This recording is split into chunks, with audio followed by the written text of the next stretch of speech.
Salam Bapak Ibu yang terkasih dalam Kristus Yesus. Kita jumpa dalam Minggu Judika hari ini. Dan sebelum kita mendengarkan firman Tuhan, kita bersatu dalam doa.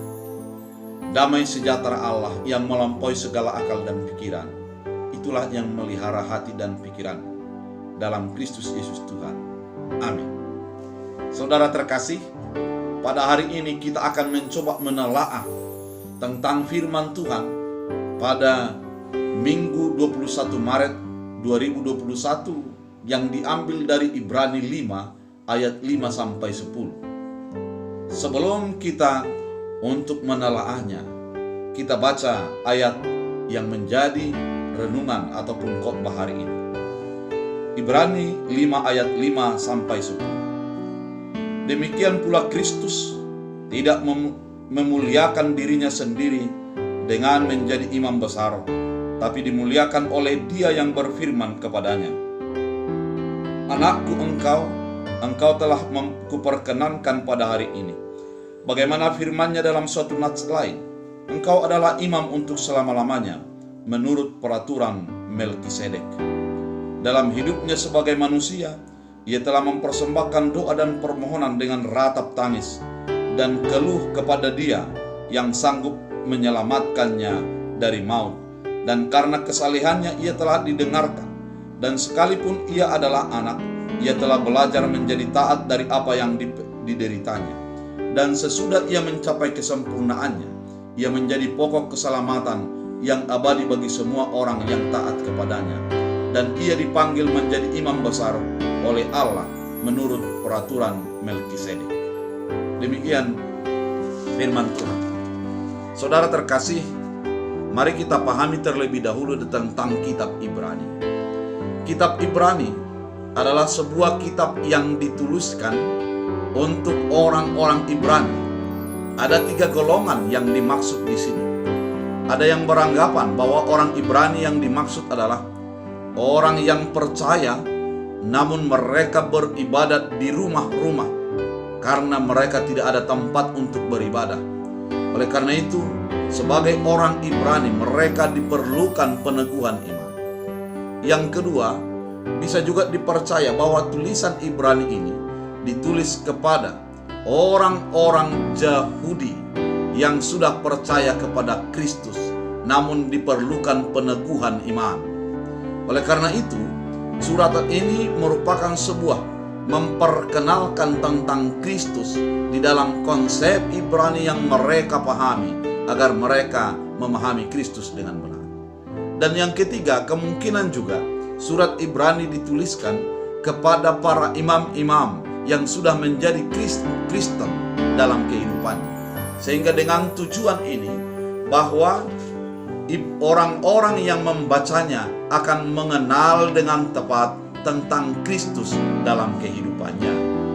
Kalau kita membaca secara menyeluruh kitab Ibrani, maka kita akan melihat bahwa titik tolak tentang kekristenan dalam kehidupan keyahudian pada saat itu, dan sebagai pernyataan sempurna dari Allah.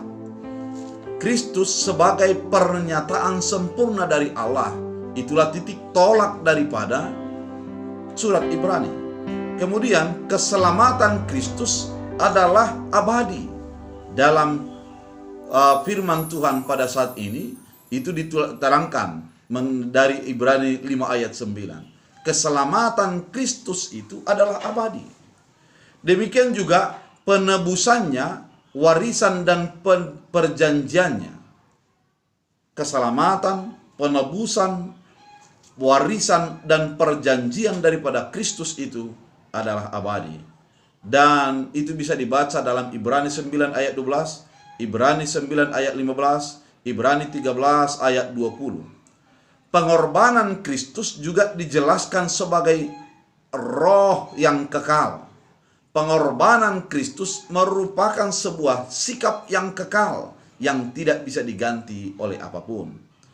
Oleh karena itu, dalam Ibrani diterangkan tentang kepribadian Kristus, kekekalan dan penebusan Kristus, serta inkarnasi Kristus untuk keselamatan manusia.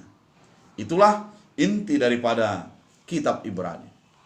Mari kita masuk ke dalam topik hari ini, di mana dikatakan Kristus pokok keselamatan. Kata pokok sebenarnya merupakan sumber. Kalau kita baca dalam kamus besar bahasa Indonesia, pokok keselamatan artinya sumber atau penyebab atau pemberi keselamatan. Jadi kalau dikatakan Kristus sebagai pokok keselamatan, artinya Kristus sebagai sumber atau penyebab atau pemberi keselamatan itu sendiri. Pokok itu dari kata aitos kalau dalam bahasa Yunani. Kata aitos ini berarti causer atau author, yang berarti penyebab atau pembuat keselamatan itu. Jadi kalau dikatakan pokok berarti aitos, yang berarti penyebab dan pembuat keselamatan. Jadi kalau dikatakan Kristus adalah pokok keselamatan, maka bersama Kristuslah keselamatan itu ada. Dan bersama Kristuslah keselamatan itu dijadikan bagi setiap orang. Saudara terkasih dalam Kristus Yesus, kalau kita masuk ke dalam firman Tuhan saat ini, mau diterangkan apa sebenarnya penyebab dikatakan Kristus sebagai pokok keselamatan. Kalau kita membaca pada ayat 5 sampai ayat 6, dikatakan dengan jelas kalimat demikian pula Kristus memuliakan dirinya sendiri, tidak memuliakan dirinya sendiri dengan menjadi imam besar. Mari kita mulai dengan perkataan imam besar. Kalau kita masuk ke dalam kitab Keluaran, maka kita akan melihat dengan jelas makna daripada kalimat imam besar. Imam besar merupakan sebuah imam yang sudah diurapi. Mari kita baca di dalam Keluaran 28 dan juga Keluaran 29. Di mana diterangkan di sana tentang pakaian imam besar, dan pada Keluaran 29 tentang penahbisan imam besar. Imam besar itu merupakan sebuah yang diurapi, dimiaki, sehingga melaluinya Allah berbicara kepada umat dan umat berbicara kepada Allah. Allah datang untuk menebus umat, dan umat memohon penebusan kepada Allah melalui imam. Imam bertugas di bait Allah, dan ketika umat menyatakan kesalahan dan keberdosaannya, maka imam akan membawa ke mezbah, kemudian dipersembahkan kepada Allah, maka kekudusan umat akan menjadi nyata. Itulah fungsi imam. Imam besar adalah imam yang masuk ke tempat maha kudus, dan dia akan menjadi memohon kepada Allah atas segala mohon pengampunan atas segala dosa dan kesalahan umat. Oleh karena itu, kalau dikatakan Kristus adalah imam, berarti mengerti, melayani dan menjalani sendiri pergumulan umatnya. Ketika dikatakan Yesus sebagai imam, artinya Yesus memahami, mengerti, menjalani, dan mendalami sepenuhnya terhadap pergumulan umat. Kalau di dalam firman Tuhan dikatakan Yesus menjadi imam besar, artinya Yesus mensyafaatkan segala permohonan dan kesalahan umat dan diserahkan kepada Allah, sehingga Allah menjadi turut campur tangan. Kemudian kalau dikatakan pada firman Tuhan ayat 5 dan 6 ini, maka mau dinyatakan adalah bahwa Yesus menjadi imam adalah oleh karena kehendak Allah. Yesus menjadi imam adalah oleh karena kehendak Allah, bukan oleh karena kehendaknya. Dan pada ayat 10 dikatakan, Yesus menjadi imam adalah dipanggil menjadi imam oleh karena menurut peraturan Melkisedek. Apa itu Melkisedek? Melkisedek adalah imam yang dari awal dan sampai kepada kekekalan. Imam yang datang dari sebelumnya untuk kepada kekekalan. Artinya peraturan Melkisedek yang dimaksud di sini adalah imam yang terus menerus dan tidak akan tergantikan oleh siapapun. Maka Yesus sebagai imam artinya Yesus akan menjadi mensyafaatkan segala keberdosaan umat dan menyerahkan kepada Allah sehingga Allah mengampuni dan menghapuskan segala dosa dan pelanggaran kita. Saudara, ketika seorang berdosa, sesungguhnya dibutuhkan di sana adalah pertobatan, dibutuhkan pengampunan. Namun Kristus Yesus telah mensyafaatkan orang yang menyerahkan dosanya kepadanya sehingga Allah menghapuskan segala dosa dan pelanggaran itu. Saudara, yang kedua, Yesus itu merupakan yang menjadi mensyafaatkan agar segala orang ditebus. Dalam ayat 7, dalam hidupnya sebagai manusia, ia telah mempersembahkan doa dan permohonan dengan ratap dan tangis, keluhan kepada Dia yang sanggup menyelamatkan dari maut, dan karena kesalehannya ia didengarkan. Artinya, ketika Yesus sudah membawa segala dosa dan pelanggaran kita, maka akan dihapuskan. Yesus menjadi menderita, Yesus meratap dan menangis oleh karena memikul beban dosa kita, namun kita menjadi diselamatkan. Ini merupakan sesuatu yang sangat-sangat berharga. Tidak ada orang yang mau menolong kepada orang yang bersalah, namun Yesus mau turun dan menyelamatkan kita di dalam segala keberadaan kita. Saudara terkasih dalam Kristus Yesus, firman ini juga mengajak kita untuk memahami bahwa syafaat yang dibawakan oleh Yesus menjadi sebuah kelepasan dan menjadi sebuah kebebasan atas segala dosa dan pelanggaran kita.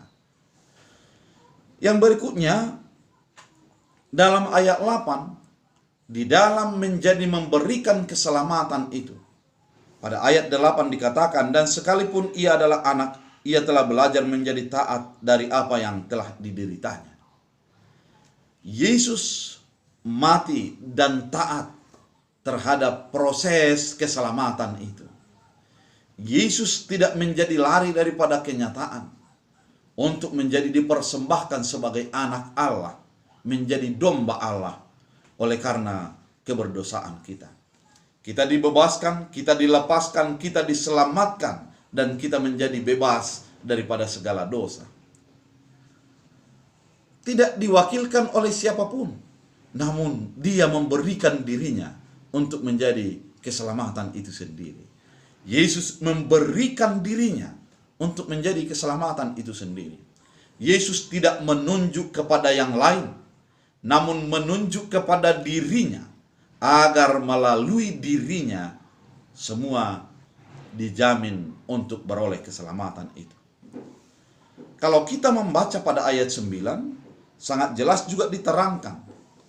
Ia dan sesudah ia mencapai kesempurnaannya, ia menjadi pokok keselamatan yang abadi bagi semua orang yang taat kepadanya. Yesus yang adalah imam besar, yang dari kekekalan sampai kepada kekekalan, membawa doa dan permohonan di dalam sebuah pergumulan dan kesetiaan menjadi memberikan keselamatan. Setelah memberikan keselamatan itu, Dia menyatakan dirinya sebagai pokok keselamatan, sumber daripada keselamatan yang tidak bisa digantikan, karena Dia adalah Aitios, sumber keselamatan itu, yang menjadi membuat keselamatan, yang penyebab keselamatan, dan keselamatan yang dibuatnya itu kekal untuk selamanya. Saudara terkasih, firman ini mau menerangkan untuk kehidupan kita, agar kita mengenal Yesus sebagai imam besar yang menjadi mensyafaatkan kita. Kemudian di dalam syafaatnya dia bergumul, dia menjadi meratap oleh karena dosa dan pelanggaran kita. Namun dia setia dan menunjuk kepada dirinya sebagai sumber keselamatan itu. Saudara terkasih dalam Kristus Yesus, bagaimana dampak sumber keselamatan? Apabila ada pipa di dalam rumah, kemudian rumah itu menjadi tidak bisa dialiri air karena ada tersumbat di dalam sumbernya. Yang perlu dilakukan adalah menelusur kepada sumber dan kemudian diambillah yang menumpat tersebut dan air akan tetap mengalir. Kehidupan kita, ketika kita menyadari bahwa tersumbat daripada keselamatan itu kepada kita, yang perlu kita teliti adalah diri kita yang menjadi tersumbat oleh karena datangnya keselamatan itu. Yesus itu selalu datang mengaliri keselamatan bagi kita. Yang dibutuhkan adalah dari kita menyadari akan keselamatan yang sudah disediakan. Firman ini mau menawarkan bagi umat percaya bahwa kita sudah disyafaatkan, kita sudah menjadi diselamatkan, dan sumber keselamatan itu sudah ada, yaitu Kristus Yesus yang menjadi imam besar, perantara antara kita dengan Allah dan perantara antara Allah dengan kita, yaitu Kristus Yesus yang menjadi mensyafaatkan hidup kita agar beroleh keselamatan. Oleh karena itu, mari kita hidupi keselamatan yang disediakan olehnya. Tuhan Yesus memberkati. Kita bersatu dalam doa. Terima kasih Tuhan atas firman yang Engkau sajikan bagi kami, mengingatkan kami bahwa keselamatan itu sudah dinyatakan oleh Kristus Yesus, dan keselamatan yang diberikan olehnya adalah kekal adanya. Biarlah kesadaran ini menjadikan kami tetap berpegang kepada firman Allah. Terima kasih Bapa, jadikan firman ini berakar bertumbuh dalam hidup kami. Dalam Kristus Yesus. Amin.